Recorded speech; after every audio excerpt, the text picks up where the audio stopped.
Hi dears, welcome back to our channel. അപ്പോൾ ഇന്ന് നമ്മൾ മലയാറ്റൂർക്ക് പോവുകയാണ്. അതിൻ്റെ ഒരു കുട്ടി വ്ലോഗാണ്. അപ്പോൾ ദേ രാവിലെ തന്നെ കുളിച്ചിട്ടൊക്കെ നിൽക്കുമായിരുന്നു. അതിനുശേഷം ഞാൻ കട്ടിലൊക്കെ ഒന്ന് വൃത്തിയാക്കി റൂമൊക്കെ ഒന്ന് ക്ലീൻ ചെയ്തിട്ട് പിന്നെ ദേ കൊണ്ടുപോകാനുള്ള ബാഗൊക്കെ പാക്ക് ചെയ്ത് വെച്ചു. രാവിലെ തന്നെ രണ്ടുപേരും ഒരു ഗ്ലാസ് ചായയൊക്കെ ഇട്ട് കുടിച്ചിട്ട് പോകാമെന്ന് കരുതി.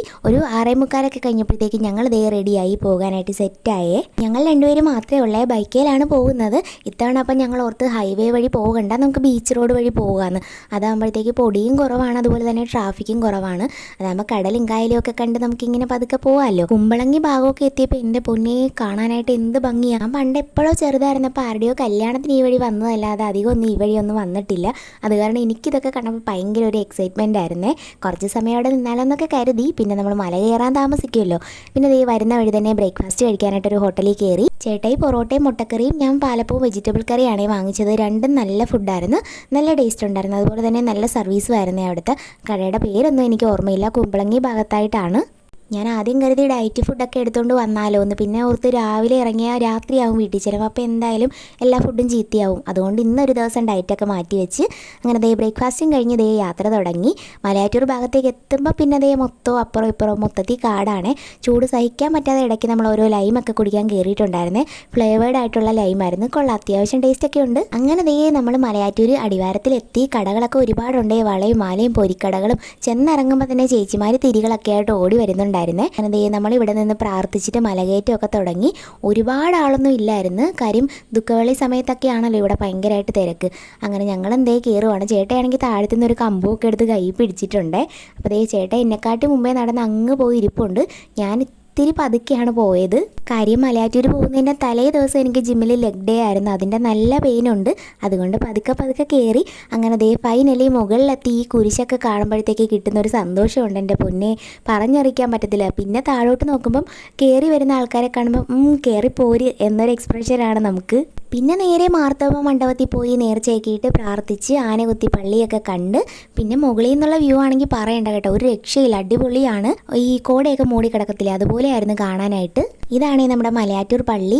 ഞാനിപ്പോൾ 3ാമത്തെ വട്ടമാണ് വരുന്നത്. കഴിഞ്ഞ 2 തവണ വന്നപ്പോൾ എനിക്ക് പള്ളിക്കകത്ത് കയറാൻ പറ്റിയില്ലായിരുന്നേ. ഇത്തവണ ദേ പള്ളിക്കകത്ത് കയറി കുറച്ച് നേരം ഇരുന്ന് പ്രാർത്ഥിച്ച് പൊന്നും കുരിശൊക്കെ കണ്ട് മുത്തി. പിന്നെ നേരെ ഞങ്ങളതേ ഒരു സൈഡിൽ പോയി കുറച്ച് സമയം ഇരുന്ന്. ഇവിടെ കുറേ പേര് റെസ്റ്റ് എടുക്കുന്നുണ്ട്, കാര്യം ഒടിഞ്ഞു കുത്തിയാണല്ലോ കയറി വരുന്നത്. ഞങ്ങളാണെങ്കിൽ ഇങ്ങനെ വ്ളോഗൊക്കെ എടുക്കുന്നത് കണ്ടിട്ട് കുറേ പേര് നോക്കുന്നുണ്ടായിരുന്നു. ആദ്യമൊക്കെ ഭയങ്കര ചമ്മലായിരുന്നു, ഇപ്പം എന്തോ അത്രയ്ക്ക് ചമ്മലൊന്നും ഇല്ല. പിന്നെ തോമാസ് ലീഗയുടെ കാൽപാദമൊക്കെ കണ്ടിട്ട് ഞങ്ങൾ നേരെ ദേ മല ഇറങ്ങുവാണേ. ഇറങ്ങി വരുന്ന വഴിക്കാണ് ഓർത്തത് തിരി കത്തിച്ചില്ലല്ലോ എന്ന്. പിന്നെ ഞങ്ങൾ കൊണ്ടുവന്ന തിരിയൊക്കെ കത്തിച്ച് കുറച്ച് തിരി നമ്മൾ നേർച്ചയായിട്ട് അവിടെ നിന്ന് എടുക്കുകയും കൂടെ ചെയ്തിട്ടുണ്ടായിരുന്നേ. അങ്ങനെ പതുക്കെ ദേ ഇറക്കമാണ്. ഇറക്കം പിന്നെ എളുപ്പമാണ്, പക്ഷേ ഒന്ന് ശ്രദ്ധിക്കണം. എനിക്കാണെങ്കിലേ കഴിഞ്ഞ തവണ ഞാൻ മുത്തപ്പനോട് 2 കാര്യങ്ങൾ ഇവിടെ വന്ന് പറഞ്ഞായിരുന്നേ. അത് 2 സാധ്യമാക്കിയിട്ടാണ് ഞാൻ ഇത്തവണ മല കയറിയത്. താഴെ വന്ന് 3 നേർച്ച പായസമൊക്കെ വാങ്ങിച്ച് എൻ്റെ വീട്ടിലേയും ചേട്ടയുടെ വീട്ടിലേക്കും പിന്നെ ഓഫീസിലൊക്കെ കൊണ്ടുപോകാനായിട്ട്. പിന്നെ ഞങ്ങൾ നേരെ പോയി ഉച്ചക്കത്തെ ഫുഡ് കഴിച്ച്. 2 പേരും ഊണാണ് വാങ്ങിച്ചിട്ടുണ്ടായിരുന്നത്. ഇപ്പം സമയം ഏകദേശം ഒരു 3 മണി കഴിഞ്ഞിട്ടുണ്ടായിരുന്നു. ഫുഡും കഴിച്ച് പിന്നെ നേരെ ദേ പെരിയാർ നദിയിലേക്ക് പോയി. അടിവാരം പള്ളിയുടെ അടുത്തായിട്ടാണ്. ഇവിടെ വന്നിട്ടൊന്ന് മുങ്ങി കുളിച്ച് കഴിഞ്ഞാൽ തന്നെ മല കയറി ഇറങ്ങിയ ആ ശരീരത്തിൻ്റെ ക്ഷീണമൊക്കെ എവിടെ പോയെന്ന് പോലും അറിയത്തില്ല, അതുപോലെയാണ്. ചേട്ടയാണെന്നുണ്ടെങ്കിൽ ഈ പിള്ളേരെ പോലെ നീന്തലും മുങ്ങിക്കുളിയൊക്കെ ആയിരുന്നു. എനിക്കാണെന്നുണ്ടെങ്കിൽ തല ഇങ്ങനെ വെള്ളത്തിൽ മുക്കിപ്പിടിക്കാൻ പേടിയായതുകൊണ്ട് ഞാനിങ്ങനെ ഇരുന്ന് വെള്ളത്തിൽ കളിക്കുമായിരുന്നേ. ഏകദേശം ഒരു 1.5 മണിക്കൂറിന് വലിയ വെള്ളത്തിൽ കളിയൊക്കെ കഴിഞ്ഞിട്ട് ഞങ്ങളതേ പിന്നെയും വീട്ടിലേക്ക് പോകാനായിട്ട് ഇറങ്ങി. വരുന്ന വഴിക്ക് ഞങ്ങൾ ഓരോ ചായ കുടിക്കാൻ കയറിയേ. ചായയും വടയും ആയിരുന്നു ഉണ്ടായിരുന്നത്. അങ്ങനെ ചായ കുടിച്ച് കഴിഞ്ഞ് പിന്നെയും ദേ നമ്മൾ യാത്ര തുടർന്ന്. ചെറിയൊരു മഴക്കോളൊക്കെ ഉണ്ട്.